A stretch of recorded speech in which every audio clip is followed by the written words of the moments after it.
Di sebuah kerajaan yang jauh, berdirilah istana Palestina, tempat tinggal seorang ratu yang terkenal akan kecantikannya. Ia memiliki segalanya, harta, kekuasaan, dan tentu saja koleksi gaun yang lebih banyak daripada jumlah rakyatnya sendiri. Tapi ada satu hal yang selalu mengusik pikirannya. Setiap hari aku menanyakan hal ini, dan setiap hari aku ingin mendengar jawabannya ini. Aku sudah tahu kemana bicara ini. Cermin ajaib. Siapakah wanita tercantik di negeri ini? Anda cantik yang mulia, tapi jika dilihat dari ujung lubang sedotan, Apa? atau mungkin bisa dilihat mata-mata kaki. Jadi menurutmu aku bukan wanita tercantik? Ya, secara teknis ada yang lebih bersama dari Anda. Siapa orang itu? Dia adalah Amara Valencia. Lagi-lagi dia. Saya tidak sadar betapa cantiknya dirinya. Gadis yang selalu sibuk bermain dengan kelinci dan boneka daripada bercermin. Dan entah bagaimana bisa, ia tetap cantik dan menawan meskipun bangun tidur. Ini tidak bisa dibiarkan. Bagaimana aku berada di kedudukan kedua dalam soal kecantikan? Amara Valencia harus pergi.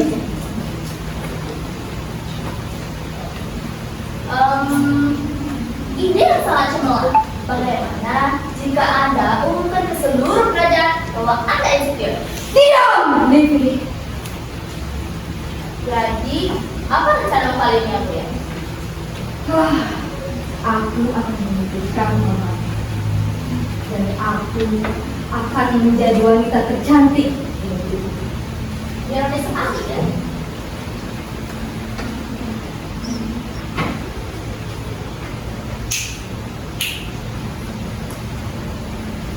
Lalu Eudora menjentikan jarinya, menyuruh penjaga istana memanggil Amara untuk ke ruangan.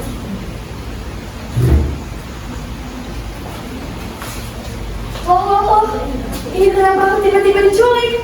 Apakah ada yang ulang tahun? Tapi aku nggak bawa kado. Amara Valencia, aku sebagai ratu yang sangat adil telah memutuskan bahwa kau harus keluar dari istana ini. Hah? Kenapa? Karena kau lebih cantik dariku. Itu alasanmu, Odi. Eudora menyeret Amara keluar dari istana dan melanggar. Amara bahkan sempat dada kelinci sebelum benar-benar diusir dari istana.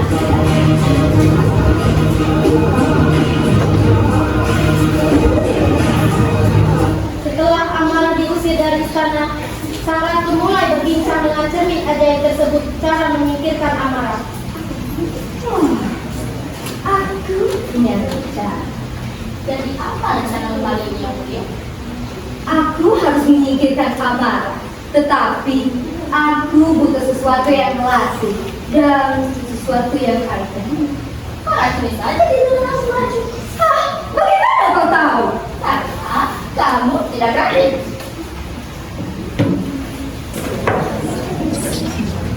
Tata berubah menjadi hutan hijau yang lebat.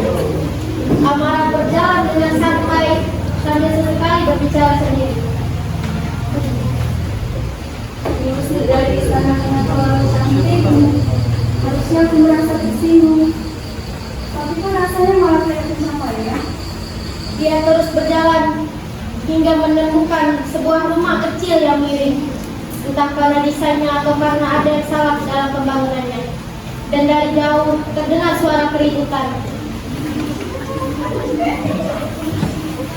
Percaya deh sama aku, kalau kita taruh batu di atas genteng, rumah ini bakal lebih stabil. Tapi benar-benar apa ya?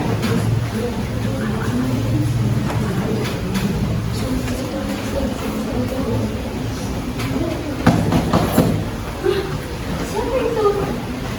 Hantu, hantu hutan.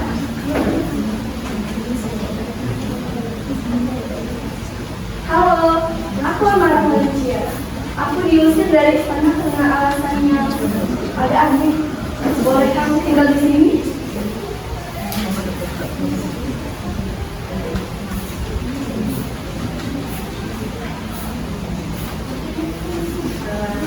Tentu, tapi ada syaratnya. Syaratnya apa? Kamu harus ikut kerja bakti tiap minggu. Oke, yuk. Yeay! Kalau rumahnya makin penuh, gimana kalau kita ke rumah makanan? Kita kan kayak kelaparan. Emangnya kita lagi bahas apa? Kita sedang membahas cara memperbaiki rumah. Siapa tadi sudah bilang kalau dia bisa memperbaiki rumah kita. Aku takut. Gimana ibu? Takut kenapa Pi? Takut kalau rumah ini roboh dan kita ketimpa. Hah? Itu nggak akan terjadi. Aku sudah memperhitungkan semuanya. Rumah ini kuat.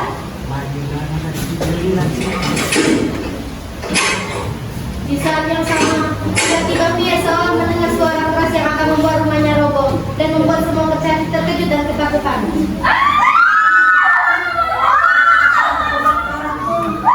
Kenapa sih? Aku gak bisa punya bagian benar. Sementara itu, Aca tiba-tiba muncul dengan gaya khasnya menyisir rambutnya sambil tersenyum lebar.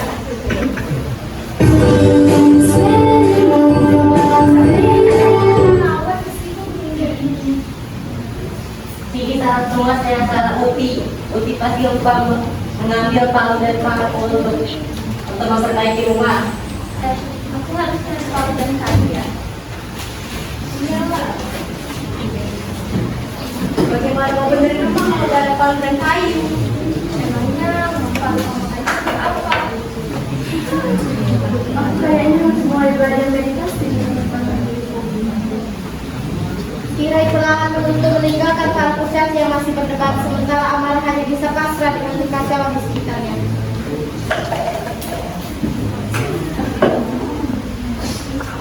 Tirai terbuka, latar berubah memperlihatkan rumah Kurcaci yang agak berantakan. Meja makan di tengah ruangan penuh dengan piring, makanan dan gelas. Para Kurcaci sedang bersiap sarapan, sementara Amara duduk di ujung meja mencoba menikmati suasana. Hari-hari di rumah Kurcaci tidak pernah membosankan, bahkan untuk hal sederhana seperti sarapan, pasti ada saja masalahnya. Perhitungan yang sangat akurat ini, kita harus makan dengan urutan tertentu agar makanan kita tidak cepat habis. Bentar. Kalau makan dengan urutan yang salah, kita bakal tak bisa lebih cepat. Kalau itu aku bantu aja deh. Aku udah makan belum ya? Atau sekarang aku lagi makan? Udah, kita makan aja. Gak usah pakai strategi makan segala. Tiba-tiba Aca menyendarkan wajahnya ke meja dan mengeluh ke gelas kaca di depannya. Masih cantik banget. Ini elegan.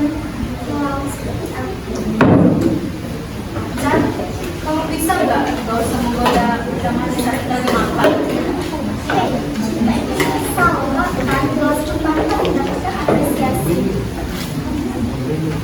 Sementara yang lain sibuk, dia tiba-tiba menatap roti panggangnya dengan ekspresi mencurigakan. Tunggu. Ini roti panggang benar kan? Bukan sesuatu yang bakal meledak. Dari mana kamu dapat pikiran kayak gitu? Oh, aku ingat. Akhirnya, kamu ingat apa? Aku lapar. Itu jangan-jangan sebulan. Tirai perlahan menutup meninggalkan Kurcaci yang masih ribut sendiri soal strategi makan. Sementara Amara berdiri dengan ekspresi lelah.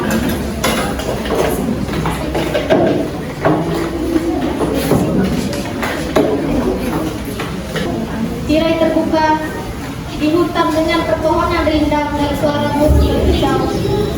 Amara berjalan santai di tengah hutan menghirup udara segar setelah coba mental dalamnya di rumah Kurcaci.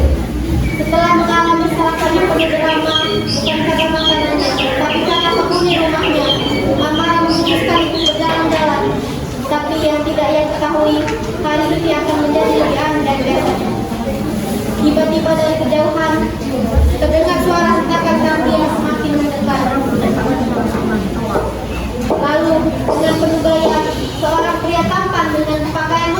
muncul dengan cara yang sangat dramatis.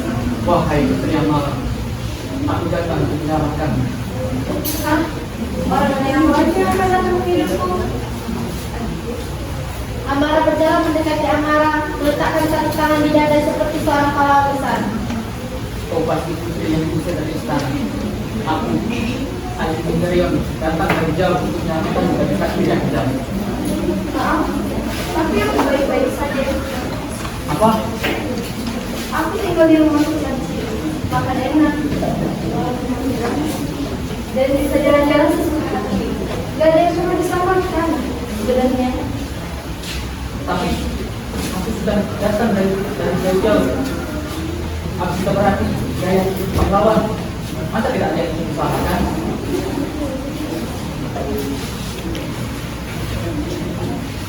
Kalau kamu kehilangan sesuatu, rumah Kurcaci kami hampir roboh.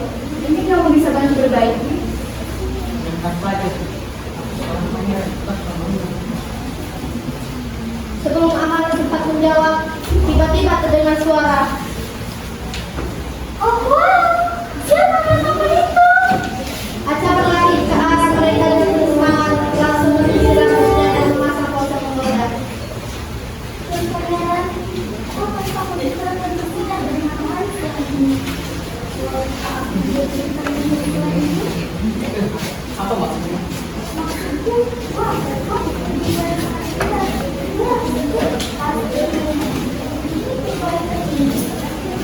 Silakan. Periksa kita sekali sediam. Semua kamu bisa berbicara. Pasti suaramu sih perlahan. Aca, aku mohon, cukup. Gerai perlahan menutup meninggalkan Aji yang masih berdiri dengan kebingungan. Sementara Amara mencoba menenangkan diri dan Aca masih tersenyum menggoda. Gerai terbuka, datang kembali ke rumah Kurcaci.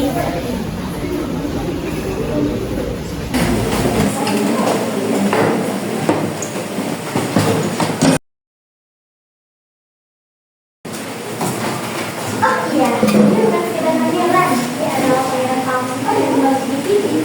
Oh, begitu kita. Jadi ya. Caci, ini Azim. Dia pangeran yang katanya datang untuk menyelamatkanku. Tapi kayaknya dia yang butuh diselamatkan dari kebingungannya sendiri. Hei, Oh, jadi dia pangeran. Aku tahu. Aku bisa menebak dari cara berjalannya.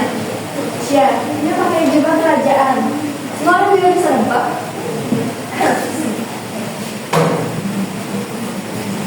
Jadi kita harus mengambilnya atau bersembunyi.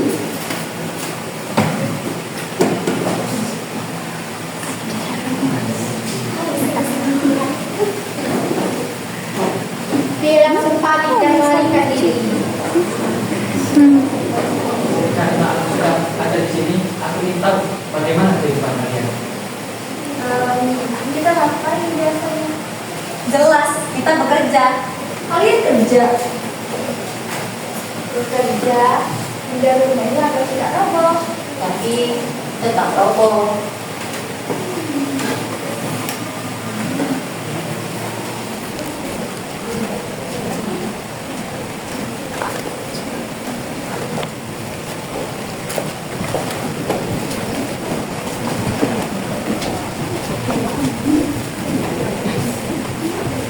Gerai perlahan menutup meninggalkan Aji yang masih mencoba memahami realitas baru ini. Sementara para Kurcaci kembali ke kebiasaan anehnya.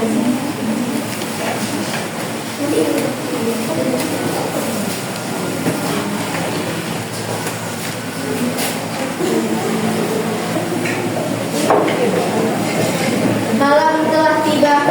Di rumah Kurcaci semua sedang berkumpul di meja makan mungil. Amara duduk di ujung meja, sementara Aji di depannya, tampak ragu-ragu dengan makanan di depannya.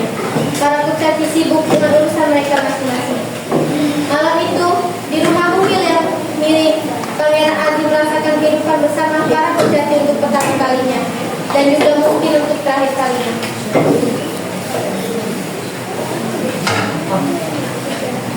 Jangan tanya aja. Ah, itu resep rahasia keluarga. Aku tahu betul cara membuatnya. Aku takut kalau sebenarnya ini bukan makanan. Ya, ini siapa yang masak? Aku masak ya. Kamu maaf. Lazim, kamu pangeran. Bukannya seharusnya kamu terbiasa dengan makanan mewah. Kenapa malah merasa masuk? Aku menghargai diri aku sendiri. Aku tidak menikmati hanya karena sebuah makanan. Tiba-tiba rumah sedikit bergetar dengan suara terdengar dari dapur. Oh iya, aku ingat. Aku ingat di kompor. Tunggu apa lagi? Matikan! Tunggu.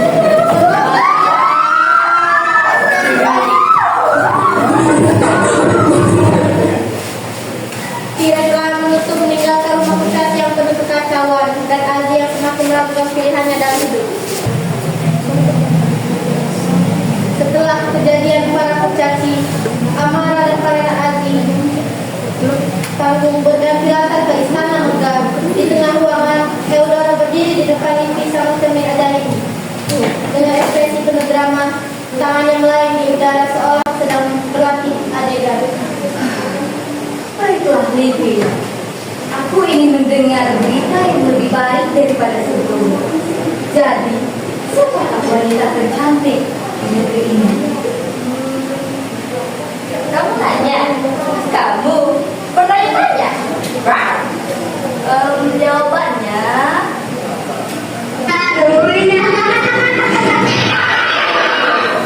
Jawabannya masih sama yang mulia. Masih Amara. Wow, tebakan yang baik. Mungkin sebaiknya Anda ikut kuis tebak-tebakan. Diam. Aku tahu. Aku akan menyamai sebagai wanitaku dan memberikan apel beracun kepada ide yang sangat cerdik.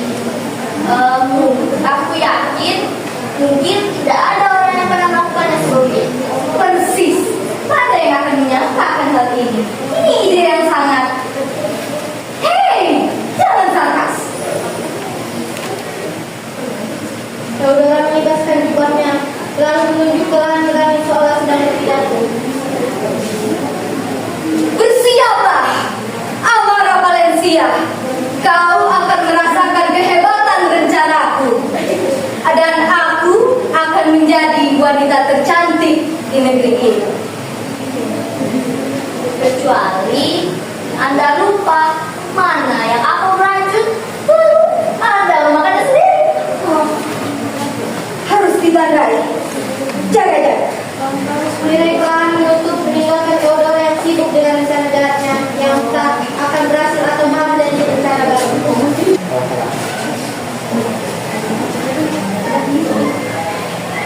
Tirai terbuka kembali ke hutan di depan rumah kurcaci. Amara sedang duduk santai di depan rumah menikmati udara segar.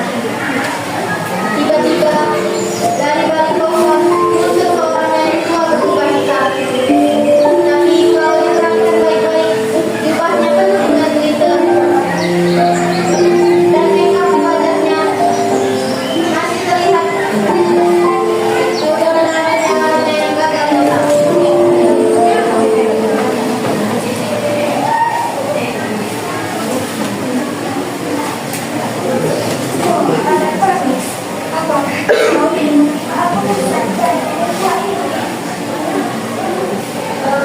Kenapa di badannya ada kilauan?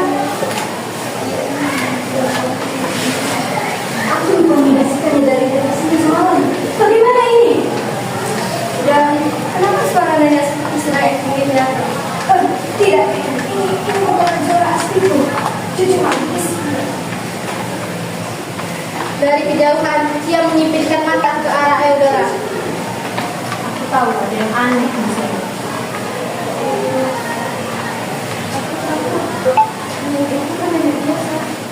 Aca tiba-tiba mendekat ke arah apa yang dipegang Eudora, lalu tersenyum menggoda. Hei, aku manusia.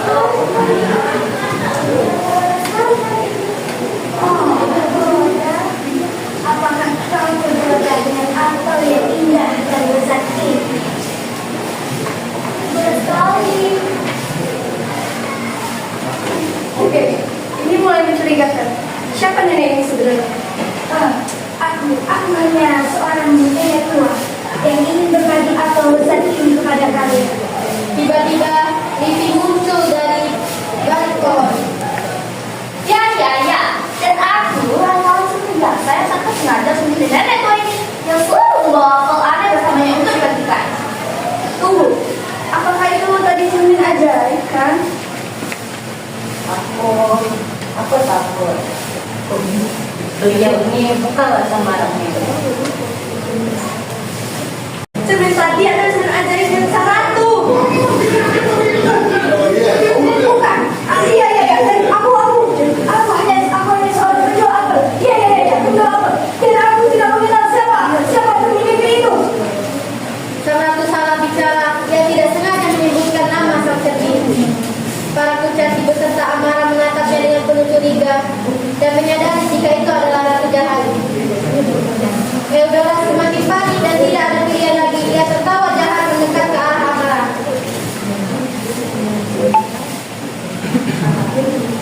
Hahaha.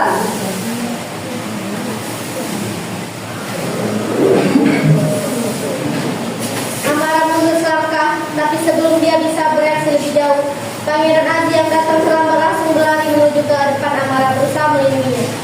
Tidak. Aku berikan untuk Amara.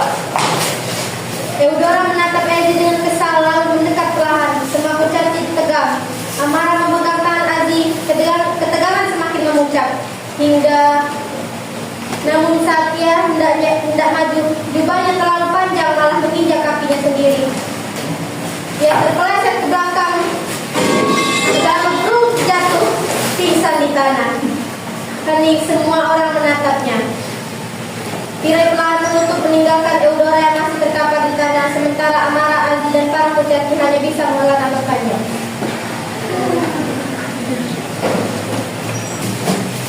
Latar masih di hutan, Ratu Eudora perlahan sadar diri dari pingsannya.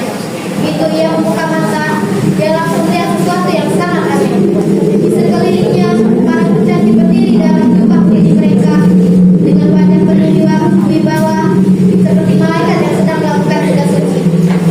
Ratu Eudora, akhirnya aku sadar. Waktumu sudah tiba. Sudah saatnya kamu bertanggung jawab kaki dua. Itu menyedihkan. Ini semua kan masa lalu. Lihatlah semua perbuatanmu. Tidak siapkah kau meninggalkan dunia ini? Eudora yang masih setengah sadar langsung pucat, matanya membelak, tangannya gemetar. Ia menelan ludah dan mencoba berbicara, tapi suaranya tercekat. Apa? Aku sudah mati.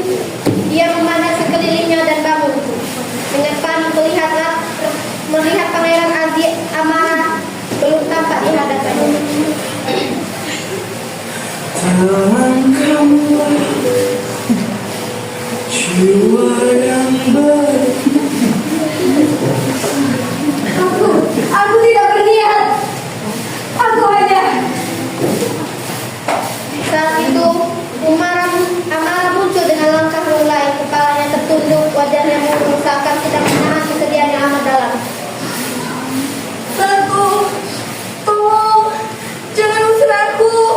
Aku tidak tahu banyak tempat lain untuk pergi. Eudora terkejut, napasnya tercekat melihat Amara yang terlihat begitu menyedihkan. Tiba-tiba Pangeran Aziz melangkah maju ikut dalam drama itu. Wajahnya murung, tangannya diletakkan di dada dengan ekspresi penuh duka.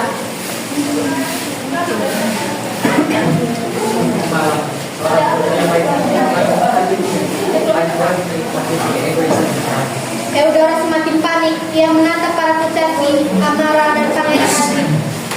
Lalu kembali ke para kurcaci, wajahnya semakin pucat. Matanya mulai berkaca-kaca, wajahnya penuh penyesalan. Ia benar-benar mengira dirinya akan mati dan menyesali semua perbuatannya. Dengan balik, ia langsung berdiri, merapikan jubahnya dengan terburu-buru. Lalu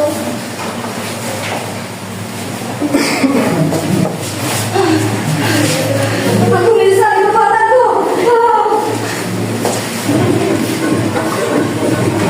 Amara dan Aziz dan para kurcaci terdiam beberapa detik menatap kepergian sang ratu.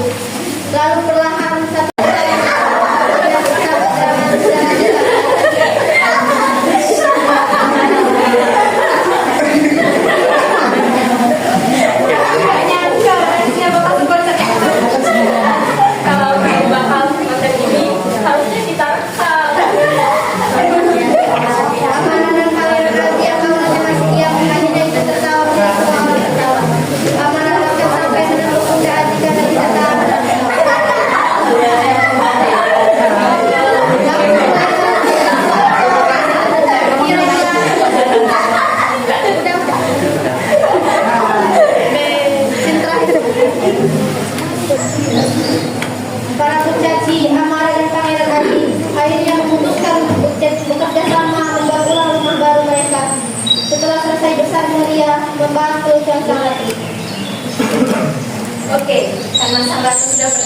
ada baiknya kita memperbaiki rumah kita. Ayo. Namanya rumah kita kenapa? Tapi aku takut rumahnya beneran roboh. Ternyata rumah cantik ini, aku akan menjagamu. Mungkin kita mulai dari pembenahan atapnya dengan kain. Tenang, aku tahu caranya. Di saat yang sama, sebuah kayu dari atap jatuh lagi. Semua kurcaci langsung panik dan berlarian. Amarah hanya menatap dengan pasrah.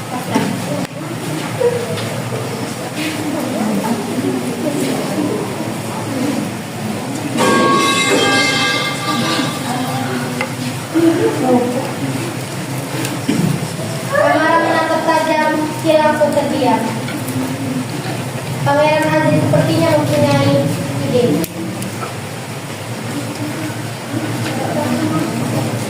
Aku juga akan membantu. Memangnya kamu bisa apa? Aku bisa memberi motivasi. Dia lalu berdiri tegak, meletakkan tangan di pinggang dan berbicara dengan nada dramatis. Tenang ya.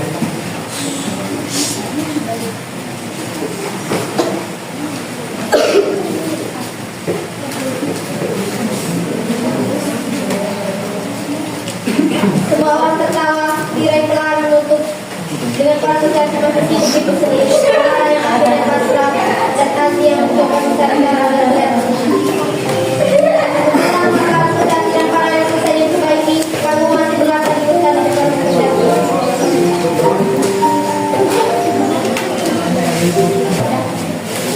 Tiba-tiba suara langkah kaki terdengar, lalu muncul lampu yang baru.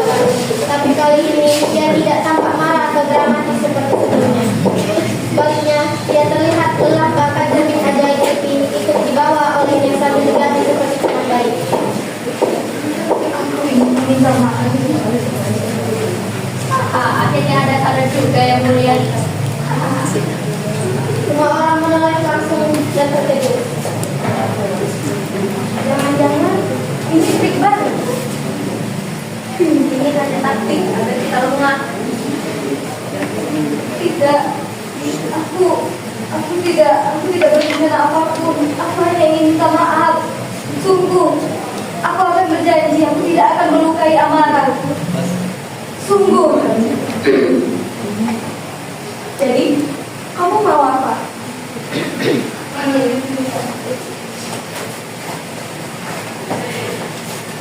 Para kurcaci saling berpandang lalu mengangguk diri.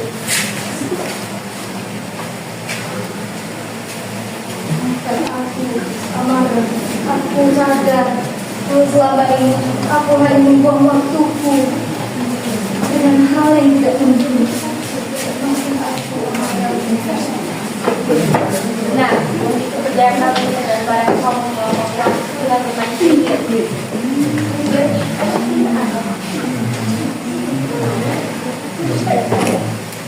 apakah irisan itu termasuk diriku?